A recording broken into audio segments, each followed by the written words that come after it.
ఏమన్నారండి? మీరు సాక్ష్యం చెప్తారన్నాడు. సాక్ష్యం కూడా దేవుడిచ్చిన ధన్యతకి ఎంతో వందనాలు. నా జీవితంలో ఎన్నో మేలు చేశారు తండ్రి. మాది మచిలీపట్నం. అయితే అక్కడి నుంచి మేము ఇక్కడ హైదరాబాద్కి 84లో వచ్చాము. నేను హెబ్రోన్ చర్చికి వెళ్ళాను. సిస్టర్ గారు కూడా తెలుసు. అయితే దేవుడు ఎంతో గొప్ప దేవుడు కాబట్టి మనుషులను నమ్ముకున్నట్టు కంటే యెహోవాను ఆశ్రయించుట మేలు అన్నాడు. తండ్రి వాగ్దానాలని నెరవేర్చే దేవుడు. నా జీవితంలో ఎన్నో మేలు చేసాడు. ఆయనకి ఏమిచ్చినా రుణం తీర్చుకోలేము కాబట్టి ఆయన ఇప్పుడు కూడా రుణపడి ఉన్నాము. మీరందరూ కూడా దేవుడు నమ్ముకుంటే ఏం కావాలో జవాబు ఇస్తారు. దేవుడు జవాబిచ్చే దేవుడు. వాగ్దానాలని నెరవేర్చే దేవుడికి మీరు కూడా ఏం కావాలడిగినా ఇస్తారు తప్పకుండా. యోహాను సువార్త 14:14లో కూడా నా నామంలో నన్ను ఏమడిగినా నేను చేస్తాను. దేవుడు నా జీవితం అన్నీ ఇచ్చాడు. ఏమీ తక్కువ లేదు, ఏమి కొదువు కూడా లేదు, అన్నీ ఉన్నాయి. కానీ అన్నీ ఉన్నా కూడా ఆరోగ్యం లేకపోతే వేస్ట్ కదండి. అందుకని ఆరోగ్యమే మహాభాగ్యం అన్నాను. దేవుడిచ్చిన ధన్యతకి ఎంతో వందనాలు చెల్లించుకుంటూ మరి దేవుడిచ్చిన ఈ నన్ను అయ్యగారు అమ్మగారికి ఇచ్చినప్పుడు తల్లి గారికి చాలా వందనాలు అండి. మరి ఇప్పుడు ఒక చిన్న సాంగ్ పడతాను. ఓకే అండి, థ్యాంక్ యూ.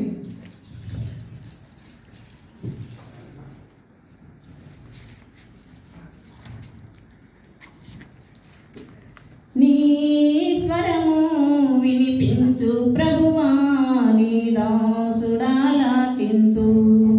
నీ స్వరము వినిపించు ప్రభువా, నీ దాసుడాలకించు. నేర్పించుదాని ఎందు నడచునట్లు నీతో, ఎందు నడచునట్లు నీతో.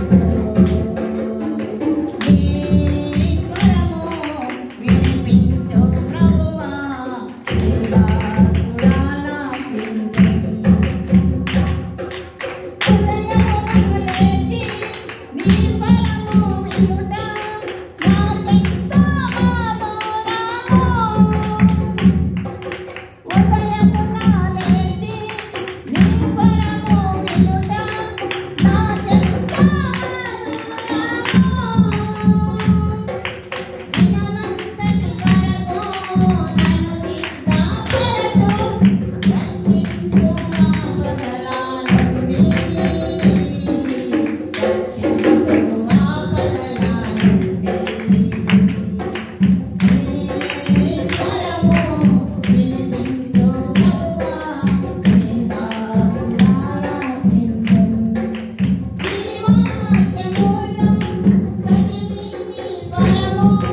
చక్కటి సాక్ష్యం, చక్కటి పాట చాలా బాగా పాడింది. వారికి చప్పట్లు పడదని గట్టిగా మనందరినీ లేచి నిల్చొని దేవాన్ని సన్నిధిలో నేను ఉంటానని పాడుతూ కానుకలు సమర్పించి ప్రార్థన ఆశీర్వాదంతో సేవలు చేసుకుంటాం.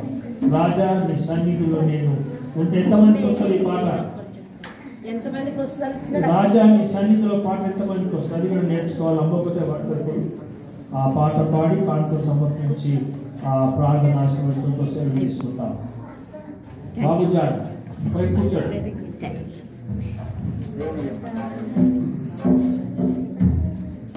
నిద్రాంతం పోతుంది, లేచి నిలబడండి. నిద్ర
Nando